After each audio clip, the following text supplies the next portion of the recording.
नमस्कार दोस्तों, स्वागत है आप सभी का हमारे चैनल एवरीथिंग विद अर्चना में। तो आज का टॉपिक जो है हमेशा की तरह एक इम्पॉर्टेंट टॉपिक ही है। तो इसमें हम लोग किस टॉपिक के बारे में बात करेंगे तो वो आपको देखकर पता चल रहा होगा कि ये क्या है। तो ये ऊपर आपका लीवर है और उसके नीचे क्या है, गॉल ब्लैडर, जिसे हम लोग पित्ताशय कहते हैं। हम लोग इस वीडियो में पित्ताशय की पथरी के बारे में जानेंगे कि ये पथरी होता क्या है, कैसे हो जाता है, क्या क्या कारण हैं, क्या क्या लक्षण होते हैं, क्या क्या जांचों से हम लोग कंफर्म करेंगे कि किसी को जीबी स्टोन हो गया है यानी पित्ताशय में पथरी हो गई है।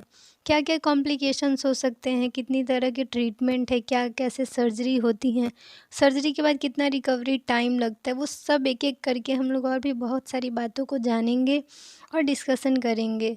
तो ये वीडियो आप लोगों के लिए बहुत ज़्यादा ही हेल्पफुल होने वाला है, तो प्लीज़ वीडियो को शुरू से अंत तक ज़रूर देखें।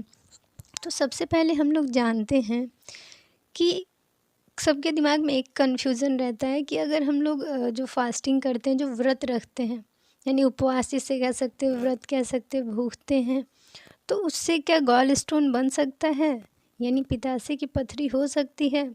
तो इससे भी समझिए तो 50 to 60% चांसेज होती हैं कि पित्ताशय की पथरी हो जाए, क्योंकि पित्ताशय जो बाइल जूस बन रहा है आपके पित्ताशय में, गॉल ब्लैडर में, उसको डेली यूज होना चाहिए। ठीक है, यूज अगर वो नहीं होगा तो उसका जमाव होगा तो वो पथरी का रूप लेने लगेगा।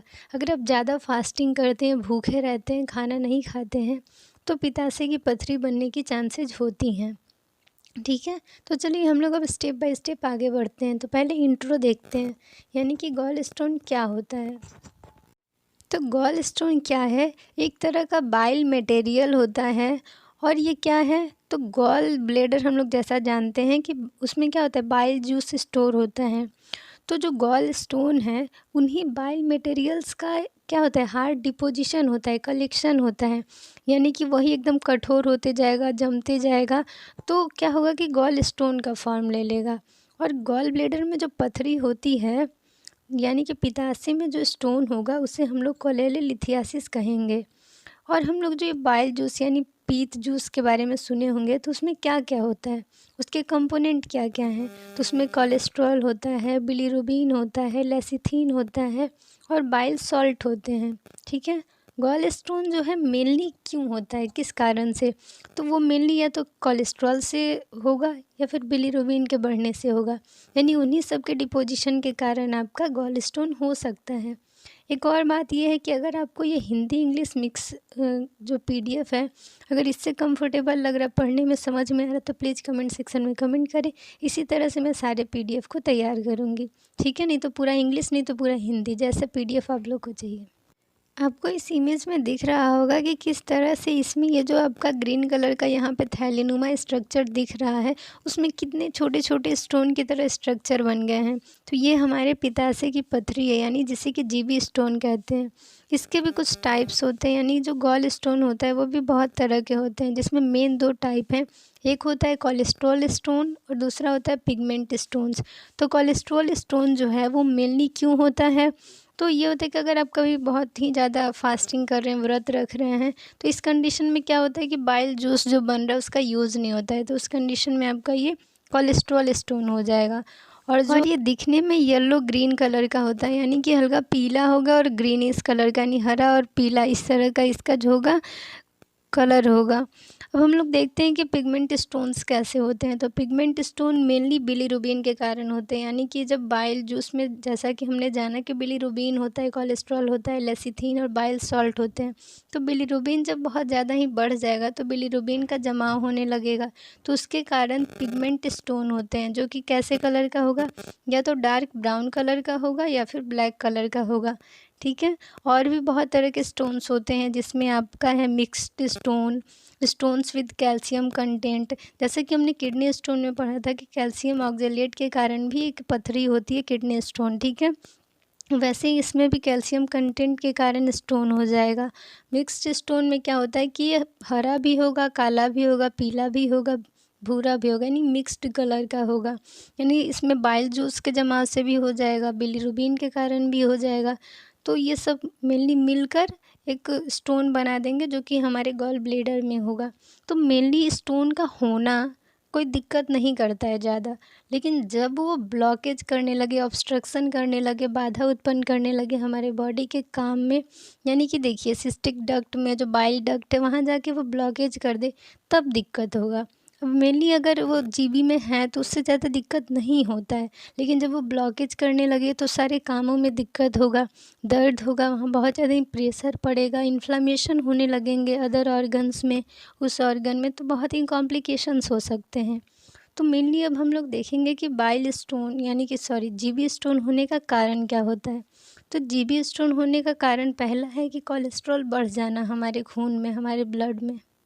दूसरा कारण है ओबेसिटी, यानी कि बहुत ज़्यादा अगर मोटापा बढ़ रहा है, जो बहुत ज़्यादा ही फैटी पर्सन है उनमें भी चांसेज होते हैं गॉल स्टोन होने के। और जो डायबिटिक पेशेंट है, जो इसमें शुगर की दिक्कत है, मधुमेह कह सकते हैं, उनको भी जो है गॉल स्टोन हो सकता है। जिनके बॉडी में बहुत ज़्यादा ही एक्सेस बिलीरुबिन हो गया है और जीबी स्टेसिस, यानी कि देखिए इंटेस्टाइन जो है हमारे छोटी या स्मॉल इंटेस्टाइन जो है वो क्या करता है कि सिग्नल भेजता है हमारा, उससे क्या होता है फिर जीबी से क्या होता है कि बिलियरी सिस्टम के थ्रू हमारे स्मॉल इंटेस्टाइन में बाइल जूस आते हैं। लेकिन अगर ये सिग्नल और ये जो जीबी कॉन्ट्रैक्शन है वो अगर इम्बैलेंस हो जाए तो उसे जीबी स्टेसिस कहते हैं, जिससे कि बाइल जूस जो है वो ना हमारा जीबी जो है गॉल ब्लेडर पित्ताशय वो कॉन्ट्रैक्ट नहीं करेगा, ना ही अपना जो मटेरियल है वो भेजेगा, तो उसी में जमाव होने लगेगा। तो इससे भी स्टोन बनने की चांसेज होती हैं। कुछ मेटाबॉलिक डिजॉर्डर है जिसमें डायबिटीज़, ओबेसिटी हो सकता है, ओवरवेट हो सकता है, ठीक है। यही सब मेन कारण है स्टोन होने का। और ज़्यादा अगर आप उपवास रखते हैं, भूखते हैं, तो उस कारण भी जमाव होने लगेगा, तो स्टोन होने की चांसेज होती हैं। और आपका लाइफ स्टाइल, खान पान, उससे भी स्टोन होने के चांसेज होती हैं। तो देखिए मेनली होता है, देखिए हम लोगों ने जैसा जाना कि अगर कोलेस्ट्रॉल बढ़ जाए तो बाइल जूस का जमा होने लगे तो, और फीमेल बॉडी में क्या होता है कि एस्ट्रोजन अगर ज़्यादा हो जाता है तो उस कारण भी आपका गॉल स्टोन बनने के चांसेस होते हैं। और एलर्जी के चलते, फूड एलर्जी या किसी तरह की एलर्जी और सेंसिटिविटी है तो उसके कारण भी स्टोन बन सकता है। किसी क्रॉनिक स्ट्रेस के कारण, आप किस तरह का डाइट ले रहे हैं उसके अकॉर्डिंग, यानी बहुत सारे रीज़न है, लेकिन मेनली होता है कोलेस्ट्रॉल जब बढ़ जाए तो, और बिलीरुबिन बढ़ जाए तो, ठीक है। और अच्छे से अगर बाइल जूस जो है वो ड्रेन नहीं हो रहा है तब, ठीक है। अधिक हो जाएगा तो फिर वो स्टोन का फॉर्म लेगा जम जम के, ठीक है। तो यही मेन कारण है। अब हम लोग देखते हैं कि क्या क्या मेनली लक्षण होते हैं, साइन और सिम्टम्स क्या क्या हैं। तो जैसा कि हम जानते हैं लीवर जो है हमारा राइट हाइपोकॉन्ड्रियक रीजन, यानी हमारा पेट है तो राइट साइड में, अपर राइट साइड में होता है, ठीक है, यानी दाएं साइड में होगा ऊपर की तरफ। तो अगर उस साइड लीवर है तो लीवर के ऑर्गन में जो भी दिक्कत होगा, यानी हमारे जीबी में दिक्कत होगा तो पेन भी उसी साइड होगा, दर्द उसी साइड होगा पहले। तो किस साइड दर्द होगा? अपर राइट सब एब्डोमेन में, ठीक है। इसका मेन और सिम्टम है कि उल्टी जैसी फीलिंग आएगी, उल्टी होगी, जिसे कि हम लोग जीबी अटैक के नाम से भी जानते हैं, ठीक है। लगातार पेन होते रहेगा, कांस्टेंट पेन, बुखार आएगा, जी मितलाएगा, बहुत अजीब लगेगा, ठीक है। हार्ट रेट जो है, हार्ट रिदम चेंज होते रहेगा, कभी बढ़ेगा कभी घटेगा। जो पी होता है, जो फीकल मैटर, यानी जो हम लोग डेली बाथरूम जाते हैं, लैट्रिन जाते हैं, तो उसका कलर जो होगा वो बहुत ही डार्क कलर्ड हो जाएगा, ठीक है। यानी काला जैसा, पीला नहीं होगा, मतलब दूसरे कलर का होगा, बहुत ही डार्क कलर का होगा। और क्या होता है कि पीला बहुत ज़्यादा ही डार्क कलर, यानी बहुत पीला होगा, बहुत काला, ऐसा होगा। जॉन्डिस हो सकता है, ठीक है, क्योंकि लीवर में इन्फेक्शन हो जाएगा तो जॉन्डिस हो जाएगा, हेपेटाइटिस, ठीक है। अब हमारा नेक्स्ट पॉइंट है कि अगर किसी को पित्ताशय की पथरी यानी जीबी स्टोन हो जाता है तो किस किस तरह की जांचें करवानी पड़ती हैं उसे कंफर्म करने के लिए, ठीक है। तो डायग्नोसिस अब हम लोग समझेंगे, यानी कौन कौन सी इन्वेस्टिगेशन, कौन कौन से टेस्ट हम लोगों को करवाने हैं। तो पहला है कि आपको अल्ट्रासाउंड करवाना होगा, यानी एब्डोमिनल अल्ट्रासाउंड, क्योंकि राइट एब्डोमेन में ही, हमारे राइट साइड ऑफ एब्डोमेन में ही क्या है, लीवर है, तो एब्डोमेन का अल्ट्रासाउंड कराएंगे तो इससे भी हम लोगों को पता लग जाएगा। फिर है कि एमआरसीपी भी एक तरह का जांच है जिसमें मैग्नेटिक रिजोनेंस कोलेंजियो पैनक्रिएटोग्राफी जिसका फुल फॉर्म है, ठीक है। इसमें क्या होता है कि एमआरआई के थ्रू, ये एक तरह का नॉन इन्वेजिव मेथड है, यानी इसमें कहीं कट वगैरह, इंसिजन वगैरह नहीं लगवाना है, बाहर से ही एमआरआई के थ्रू पता लगाया जाता है, क्लियर इमेज निकाला जाता है किसका, हमारे बिलियरी सिस्टम का, जिसमें बाइल डक्ट, हिपैटिक डक्ट सब कुछ दिखेगा, जीबी भी दिखेगा, ठीक है। अब हमारा नेक्स्ट जो टेस्ट है वो है ERCP, इंडोस्कोपिक रेट्रोग्रेड कोलेंजियोपेनक्रिएटोग्राफी। इसमें क्या होता है कि इंडोस्कोप का भी यूज करेंगे और एक्सरे का भी यूज करेंगे। यानी इंडोस्कोप को क्या करेंगे, माउथ के थ्रू इंसर्ट करेंगे, इसोफेगस से होते हुए, स्टमक से होते हुए हमारा ड्यूडेनम तक यानी स्मॉल इंटेस्टाइन तक ये एंटर करता है। ठीक है, फिर उसके बाद क्या होता है कि एक्सरे के थ्रू हम लोग पता लगाते हैं। ठीक, तो ये थोड़ा सा लिटिल इन्वेजिव मेथड है, यानी थोड़ा सा माउथ के थ्रू एंटर कर रहे हैं अंदर, तो ये इन्वेजिव मेथड है थोड़ा सा। ठीक है, और जो पहला था MRCP वो नॉन इन्वेजिव मेथड था। अब हम लोग देखते हैं EUS, जिसमें कि क्या है, इंडोस्कोपिक अल्ट्रासाउंड। तो क्या होता है कि इंडोस्कोप के थ्रू हम लोग ये अल्ट्रासाउंड करते हैं। ठीक है, अब हमारा क्या है कि ये जो इंडोस्कोप है वो माउथ के थ्रू एंटर करवाते हैं, कॉमन बाइल डक्ट और JB को देखते हैं और पता लगाते हैं। ठीक है, तो ये इस तरह के कुछ जाँचें, फिर ब्लड इन्वेस्टिगेशन कराएंगे जिसमें LFT वगैरह देखेंगे। ठीक है, और भी जो भी CBC वगैरह ब्लड इन्वेस्टिगेशन बढ़िया से करवा लेंगे। ठीक है, और फिर क्या है, और भी बहुत सारे टेस्ट हैं जिसमें इमेजिंग टेस्ट में आपका एक्सरे, MRI ये सब करवा रहे हैं, इंडोस्कोपी वगैरह करवा रहे हैं जिससे कि कंफर्म हो जाए। तो ये देखिए इस तरह का आपका क्या है, ERCP। ठीक है, इंडोस्कोपिक रेट्रोग्रेड कोलेंजियोपेनक्रिएटोग्राफी, तो इसी तरह से होता है। देखिए हमारे स्मॉल इंटेस्टाइन का ड्यूडेनम है, यहाँ तक इंडोस्कोप एंटर किया है, उसके बाद जो भी स्टोन है वहाँ पे दिखा रहा है। तो यही प्रोसेस है आपका डायग्नोसिस का। अब हम लोग आगे देखेंगे किस तरह के कॉम्प्लिकेशंस हो सकते हैं। ठीक है, यानी कॉम्प्लिकेशन किस तरह के हो सकते हैं, किसके कारण, जब हमारा GB स्टोन हो जाएगा तब, यानी पथरी जब हमारे पित्ताशय में होगा तो किस तरह के कॉम्प्लिकेशन, शिकायतें देखने को मिलेगी, किस तरह के रिस्क हो सकते हैं। ठीक है, तो पहला है GB डिजीज, यानी कि पित्ताशय की बीमारी हो जाएगी। लीवर डिजीज हो सकता है, क्योंकि बाइल जूस अच्छे से ड्रेन नहीं हो रहा, उसका यूज़ नहीं हो रहा, तो वो फिर से हो सकता है कि रीबैक हो, यानी लीवर में चला जाए। ठीक है, तो इससे इन्फेक्शन हो सकता है क्योंकि उसमें टॉक्सिक सब्सटेंस भी तो होते हैं। सिरोसिस यानी कि लीवर डिजीज, जिसमें लीवर परमानेंटली डैमेज हो जाता है। गॉल स्टोन डिजीज, यहाँ पे टाइपिंग मिस्टेक है, GALL होता है। ठीक है, गॉल स्टोन पेनक्रिएटाइटिस, यानी कि क्या होता है कि जब आपका गॉल स्टोन हो जाएगा और वो बाइल डक्ट, यानी कि एक होता है डक्ट हमारे स्फिंक्टर ऑफ ओडाई, ठीक है, वहाँ पे, तो मान के चलिए पेनक्रियाटिक डक्ट के पास ही अगर पथरी हो गया तो पेनक्रियाज जो है अपना सिक्रीशन भी नहीं भेज पाएगा, वहाँ भी ब्लॉकेज हो जाएगा, ऑब्स्ट्रक्शन हो जाएंगी। ठीक है, तो उससे भी पेनक्रियाज में भी इन्फेक्शन, इन्फ्लामेशन हो सकता है। इसके बाद हमारा है कोलेंजाइटिस, इसमें क्या होता है कि बाइल डक्ट में इन्फ्लामेशन हो जाता है, यानी बिलियरी सिस्टम में इन्फ्लामेशन हो जाएगा। तो यानी मेनली बाइल डक्ट में अगर इन्फ्लामेशन हो जाए तो उसे कोलेंजाइटिस कहते हैं। ठीक है, इन्फ्लामेशन ऑफ बाइल डक्ट। अब हमारा आता है जॉन्डिस, जिसमें क्या है, जिसे हम लोग हेपेटाइटिस भी कहते हैं, यानी कि इन्फेक्शन हो जाएगा जब लीवर में तब। अब हमारा नेक्स्ट आता है इसके बाद मैल एब्जॉर्प्शन, जिसमें होता है कि स्मॉल इंटेस्टाइन जो है वो अच्छे से एब्जॉर्प्शन नहीं कर पाएगा, अच्छे से जो भी हम लोगों ने खाना खाया है तो वो जाके वहीं तो फूड तो ब्रेक डाउन होता है, तो वो अच्छे से नहीं ब्रेक डाउन हो पाएगा। वो बाइल जूस के हेल्प से ही तो ब्रेक डाउन होता है और डाइजेस्ट हो पाता है, तो वो सब अच्छे से नहीं हो पाएगा, यानी कि एब्जॉर्प्शन प्रक्रिया भी प्रभावित होगी इसके कारण। इसके बाद हम लोग देखते हैं कि जो भी गॉल स्टोन सर्जरी होती है, मान के चलिए कोलसिस्टेक्टमी हुआ, वो लैप हो या फिर ओपन हो, तो उससे कुछ कॉम्प्लिकेशंस, कुछ साइड इफ़ेक्ट्स होते हैं, उसके बारे में हम लोग देखते हैं। तो पहला इन्फेक्शन हो सकता है। ठीक है, आसपास के, और यानी लैप कर रहे हैं तो उसमें बहुत सारे इंस्ट्रूमेंट इंसर्ट करते हैं 3-4 पॉइंट से पेट में, तो उससे आसपास के ऑर्गन में इंजरी हो सकती है, थोड़ा ब्लीडिंग हो जाए।